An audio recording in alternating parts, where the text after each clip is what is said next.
Күйлөнөткүлүк күчүндө туйлайттай тулпар тушунда деп ата бабаларыбыз айтып кеткендей, кандай гана спортчу болбосун, жогорку бийиктиктерди, жогорку жеңиштерди күчүнө толуп турган жаш кезинде багындырып, кандайдыр бир мезгилде курак өткөн сайын жашоо шартына байланыштуу спорттон алыстап кетери баарыбызга белгилүү. Бирок бүгүнкү көрсөтүүбүздүн коногу Нурдөлөт Рыспеков агайыбыз азыркы учурга чейин жашы 60ка таяп калса дагы Кыргызстандын ичинде гана эмес, дүйнөлүк деңгээлдеги эл аралык мелдештерге катышып, Кыргызстандын желегин желбиретип келет. Назарыңыздарда спорт көрсөтүүсү, саламатсыздарбы?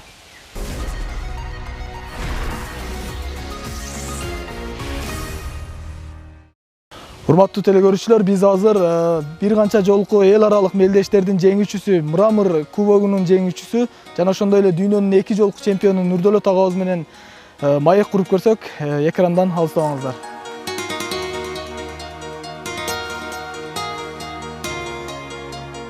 Нурдөлөт ага, айтсаңыз, ушул алгачкы суроом биздин телекөрүүчүлөргө ушул эрте менен башканыңыздын сиздин ушунча ийгиликтерге жетишүүңүзгө мындай таасири барбы? Абдан чоң таасири бар да. Мына көрдүңүздөр, көптөр айтып коет, медицинада да айтат, эрте менен ушу жүгүргөндө жүрөккө күч келет экен, анан мындай зыян экен дегенде. Мына көрдүңөр, эрте менен туруп, милдеттүү түрдө сүкүт кылып, ички органдарды ойготуп, анан кийин жүгүрүүнү баштаса, бул организмге таасири күчтүү да. Абанын тазалыгы биринчиден, экинчиден кайрадан кайталап, кайрадан ошолорду бир ийгиликке жеткизе турган кыймылдарды ошол эрте менен жакшы көңүлдө мелдешке чыккан спортсмендердин ийгилиги, мен ойлойм, ушул эрте мененки машыгуудан башталат. Сиздин уктап жаткан, мисалы, эрте менен дене уктап жатат, ошо кыйналып калбайбы, мындай оор келбейби? Жок, бул мынакей өзүңүздөр билесиздер. Мен айтып атам го, бул дүйнөдө Кытай мамлекети 5000 жыл мурун эле бул сүкүттүн канчалык адамга пайдасы бар экен. Ошондой эле мынакей улуу Индия элинде дагы йоганын дагы негизи ушул сүкүттө турат да. Бардык отуруп эле, мына ашыкча кыймыл жок да. Ушу отуруп эле ушул сүкүткө отурганда эле физикалык көнүгүүлөрдүн, оор көнүгүүлөрдү берсең дагы эч кандай ар бир органга эч кандай таасир бербейт да. Тескерисинче ошол органдарды, ошол булчуңдарды күчөтүп, же болбосо кайрадан мындай күчтүү абалга келтирет. Бул эң таасири күчтүү экен. Жаш спортсмендерден кем калбайбы, жүгүрүп, эрте менен туруп, ушул жогорку деңгээлде чемпионаттарга, мелдештерге катышып турганыңызды билебиз. Ошол ийгиликтериңизди биздин телекөрүүчүлөр менен биргеликте бөлүшүп кетпейсизби? Рахмат. Мен эми эмне дейт элем? Мынакей өзүңүздөр көрдүңүздөр, ар бир менин күнүм ушу эрте мененки машыгуудан башталат. Мен мындай биринчиден азыр ар бир адам ойлоп атса керек, мына жаш ушунчага келди, мелдешке барып, бир бир эмне ден соолукка бир зыян эмне алып калабы дегенде. Мен дагы ойлочу элем да, ушу жаш өткөндөн кийин кыймыл кыйын болот экен деп. Андай эмес экен. Мынакей биздин улуу Ибн Сина ошол айтып кеткен экен. Эгер адам күнүгө машыгууларды, физикалык машыгууларды эрте менен жасаса, ал дары ичкенге муктаж болбойт. 9-10 кылымда айтып атат. Мына биз азыр 21-кылымда жашап атабыз. Мына силер азыр ушунчалык келип, ушул машыкканымды көрүп, силер келип ушудан бир интервью алайлы, ушуларды эмне кылайлы деген экенсиңер. Эми келиңиздер, үйгө кирип, үйгөдөгү дүйнөдөгү жетишкендерди дагы үйдөн көрүп койсоңуздар.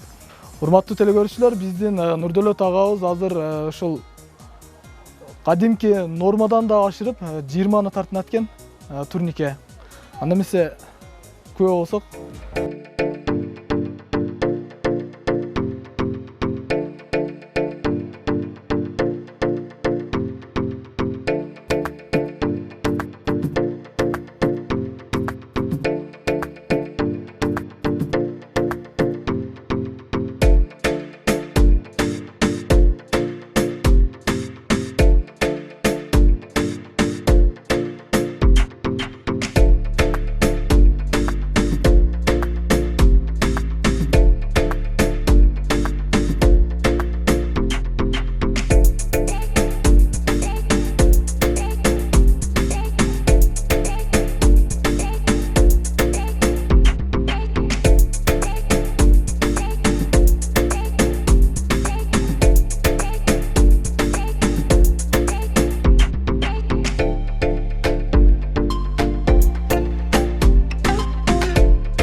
Урматтуу телекөрүүчүлөр, чынында мен Ондо араң тартындым.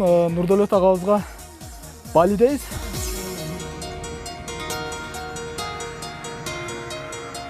Болор бала башынан демекчи, каарманыбыз жашы 60ка таяп калса да, тагыраагы 59 жашында 20 жолу турник тартынып, таң калтырганынын себеби спортко болгон шыгы жаш кезинен эле бар болгон. Элдер жумушун көздөй шашса, Нурдөлөт Рыспеков спорт аянтчасын көздөй жөнөчү. Эң кызыгы, жүгүрүп келген соң, айыл шартында спорттук шаймандар жоктугуна байланыштуу үйдөгү музоонун көтөрүп алып, короону айлана чуркаганын жана ал өзү окуган мектепте спорттук иш-чараларда уюштуруучулук милдетти ар дайым мойнуна алып жүргөнүн айтат бир тууган иниси.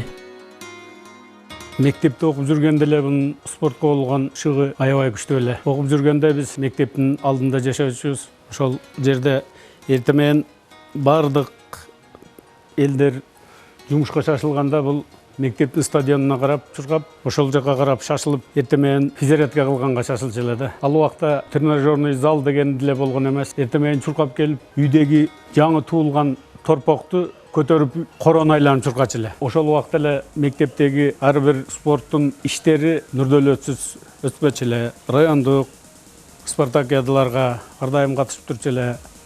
Ал жерде дагы көп жетишкендиктерге жетишчү эле.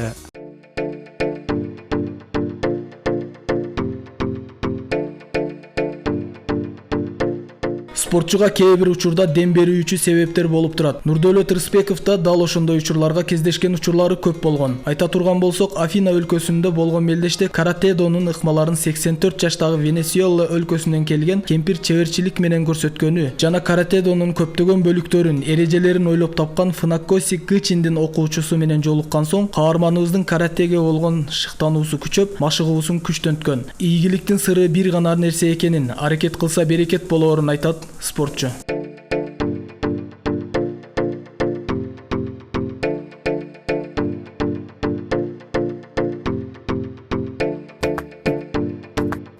Нурдөлөт ага, айтсаңыз, сиз ушул ийгиликтерди, ушул жерде турган жеңиштериңиздерди кайсыл түрүнөн алдыңыз ушу каратенин? Стилевой деп коет. Бул Шатакандын, Гадзаринун, Шитаринун, Вадзаринун 100 жашка чыкканча сен эгер мүмкүнчүлүгүң болсо, барып катышып, эгер ийгиликке жетсең, ушундай сыйлоо баракчалары менен ушул медалдарды алып келесиң да. Мен дагы мына мисал кылып айткым келет да. Мына 2009-жылы Афина шаарында, Греция мамлекетинде биринчи жолу мен ошол чемпионатка бардым 2009-жылы. Эми барып ушунчалык машыккандан ошону көрөйүн деп барсам, мен курактуу спортчулар ошол жерде ийгилик жаратыш мени абдан ушул таң калтырып, мага экинчи бир мындай дем берген бул ошол 84 жаштагы Венесуэладан келген бир энебиз болду да. Чыгып, ошолчо бир 2000 спортчунун алдында чыгып, алардын жасаган катасын көрүп, мен айттым да, мен ушул энемдин алдында бала болсом. Эмне себептен мен мындай ийгиликке жете албайм деп алдыма максат койдум, алдыма ушул ой койдум да, ушундай кылсам болбойт экен. Легендардуу Фунакоси Кычин деген болгон. Бардык каратени системага киргизген. Ушул Шатакан болобу, Гадзари болобу, ошолордун эрежелерин ойлоп, эрежелер уш каталарды кылып системага киргизгендин окуучусу бар экен. Канадада тренер болуп иштейт. Мен ошол менен жолугушуп калып, ушу кылган мамилеси жасап, мен бир нерсени сурасам, ушу туруп, көчөдө туруп көрсөтүп бергендери мен үчүн абдан таң калтырды. Өзү ошондо эле дүйнөнүн 3 жолку чемпиону экен. Кандай өзгөрүүлөр болду ошол жолугуулардан кийин, кездешүүлөрдөн кийин? Чоң таасир болду. Келип эле келгенден кийин. Ошо мен бир ай жайлоодо жүрүп, машыгып, бардык көнүгүүлөрдү жасап, анан ошондо Украина мамлекетинин Одесса шаарында ошо Евразия чемпионаты өттү. Ошо Евразия чемпионатында барып катышып, мен ошо ийгиликти жаратып келдим дагы. Анан кийин айттым, мен да, значит, канчалык мээнет кылса, мына азыр көрүнгүскендей талыкпаган мээнет кылса, бул ийгилик болот экен. Мен ошол ийгиликти бир жолу өзүм дагы ушул көрдүм да, ошол ийгиликтерди жараткандан кийин.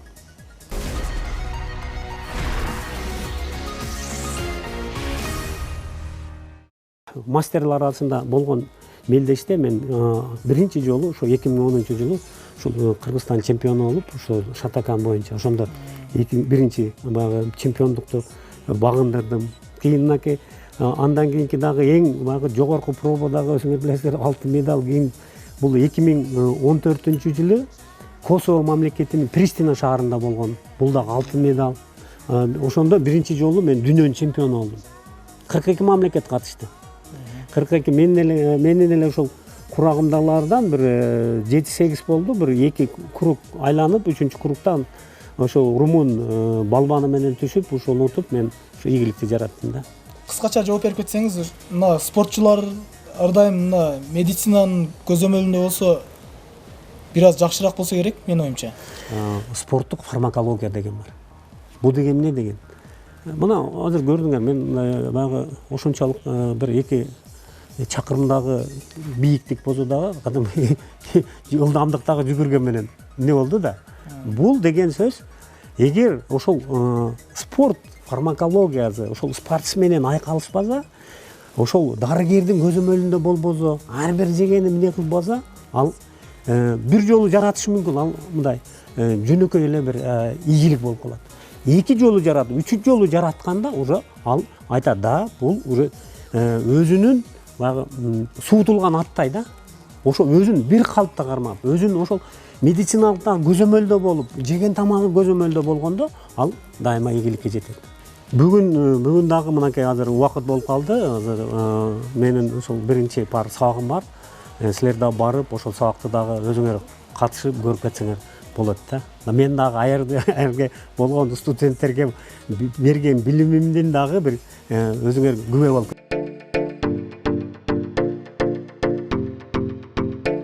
Эгерде спортчунун медицина жаатында билими болсо, анда ал спортчу бүгүнкү каарманыбыз Нурдөөлөт Рыспеков сыяктуу дүйнөнүн чемпиондугун багындырып, бир канча оор беттештерге катышса да, эч кандай ден соолугунан кам санабаса деле болот. Нурдөөлөт агабыз спорт менен биргеликте медицина тармагынан алган билимин жана тажрыйбасын учурда билимге суусаган жаш студенттерге бөлүшүп келүүдө.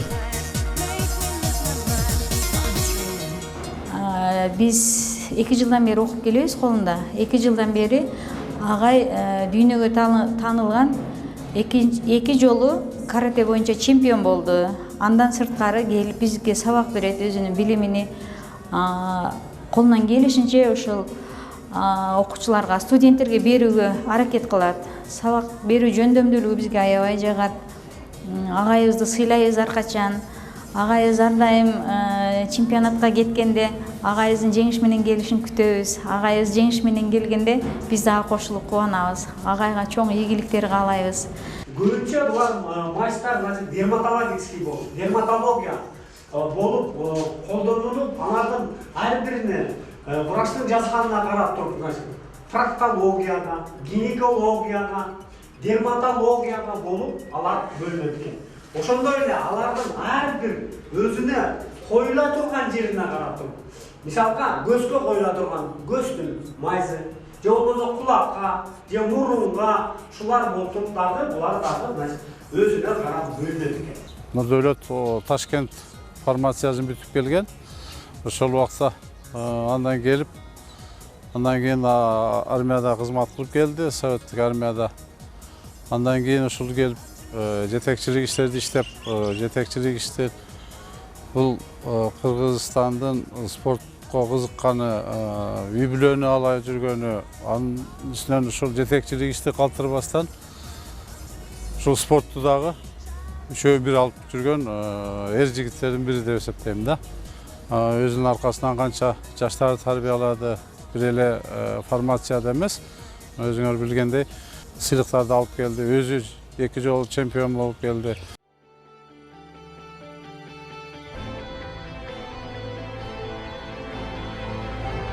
Учурда Кыргызстанда бардык эле спортко көңүл бурулуп жатат. Бирок мамлекеттен көмөк сураардан мурун спортчулар өзү мыкты даярдыктан өтүш керек. Машыктыруучулар мыкты машыктыруусу зарыл. Спортчуларды канчалык мелдештерге көп катыштырып, көздөрүн көнүктүрсө, спортчу ошол баскычтарды басканда гана ийгиликке жетишүүсү ыктымал. Биздин өлкөдө каратедонун чемпиондору аз чыгып жаткандыгы бул каратисттердин ынтымагы жоктугунан жана чебер машыктыруучулардын жетишсиздигинен. Машыктыруучу болуу үчүн ал адам ошол спортту жон териси менен сезе билүүсү зарыл. Ошондо гана машыктыруучу боло алат. Машыктыруучу катары айта турган болсом, өмүрүмдү спортко арнадым. Бардык баскычты басып өттүм. Мына эми машыктыруучу болуп эмгектенип келе жатам. Өткөн жылы окуучум чемпиондукту алганда аябай кубандым. Мен канчалаган жогорку кызматтарда да иштедим. Бирок менин жашоомдо өзүм жеңишке жетишкендеги жана окуучуларым ийгилик жараткандагыдай кубануу сезимдери аз болгон. Ошондуктан спортчу болуп калганыма жана машыктыруучу болуп эмгектенип жатканыма сыймыктанам, дейт Нурдөлөт Рыспеков.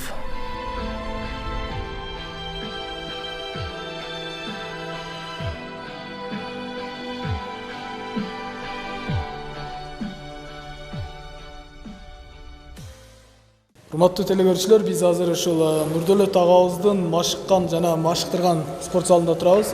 Ага, айтсаңыз, ушул бүгүнкү күндө Кыргызстанда кайсыл спорттун түрүнө жакшы көңүл буруп жатат? Бул спортко көңүл буруп атат деген эми чынында эле ошол спорттун түрүндө ошол спортчулар жыйынтык кылганга мамлекеттин көңүл бурганы деле туура дейм да. Мынакей былтыркы жылы ушу биз машыгып аткан каратенин түрү дагы олимпиадага кирди.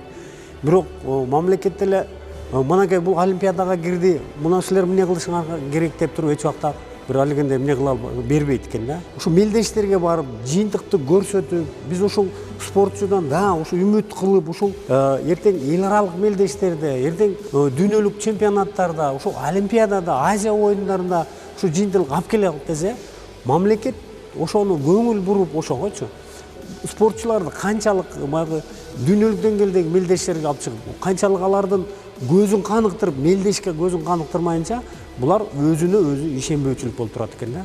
Мелдештин ошол этаптарынан өткөндө гана уже биздин спортчуларыбыз ушул дүйнөлүк деңгээлдеги, ошол олимпиадалык деңгээлдеги күрөштөргө даяр болот экен. Машыктыруучу катары айтсаңыз, өзүңүздүн ушул машыктырып жаткан балдарыңыз жогорку деңгээлдеги мындай мелдештерден орун алганда, алдыңкы орундарды алганда кандай сезимдер болот сизде? 2014-жылы барып ошо Косово мамлекетинде чемпионатка барганда, чынында эле мен бир окуучум чемпион болду. Мынакей азыр ушул жерде масып аткан беке бир 2-3 барып ал жерде мындай жакшы орундарда, 2-3 орундарда мен ушунчалык кубаныч, ушунчалык баягы өзүңүн дыйканга окшоп да жазында сепкенин күзүндө баягы түшүмдү бергендей сүйүндүм. Сиз ушул кесибиңиз менен ушул спортсмен болгон мүнөзүңүз менен сыймыктанасызбы? Мен чынында сыймыктанам. Ушул мен башка мынакей мен баягы башка эмнелерде дагы бийликтин туу чокусуна чыктым. Мен мисалга ал менен мен эч убакта сыймыктанам. Азыр бардыгы акчаң барбы? Каалаган жерге отурсаң, каалаган ишти кылсаң болот. Но ден соолугуң болбосо, андан кийин сенин шыгың, талантың болбосо, дүйнөдөгү мынакей өзүңөр айтып бер, дүйнөдөгү 2 жолку чемпион бол. Бул башка акчаң менен чемпион боло албайсың.